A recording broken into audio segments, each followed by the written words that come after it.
халатын тағдырына байлаған, өмір теңіз толқынына мойымаған, талай уақыт арман еткен кәсібін жүрегімен жақсы көрген жайсаңнан.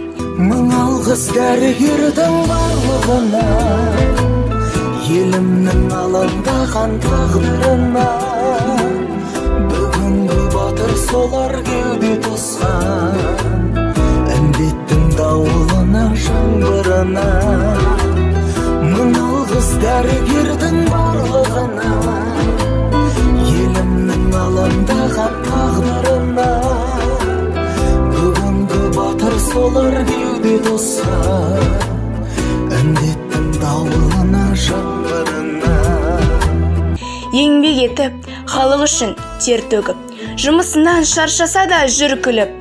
Себебі олар өз істерін сүйеді, ақ халатын сипап қойып сүйсініп. Кейде олар қатып жүрген өз басын, дертті емдеп қатерге де тігеді. 103-ші нөмірдегі көлікпен емдеу үшін ары-бері жүреді. Мың алғыс дәрігердің барлығына, елімнің алаңдаған тағдырына, бүгінгі батыр солар кеуде тосқан, індеттің дауылына жаңбырына. Күнде халық кезек күтіп алдында, сауығам деп дәрігерге келеді. Емдеймін деп қайрат жеп бойына, еңселерін тік көтеріп жүреді. 2020 күрделі жыл оларға, пандемия алқым алған шағында.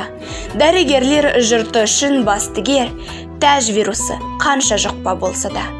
Олар сондай қайсар, батыл, жауынгер, дейсің кейде жүрек жұтқан майдангер.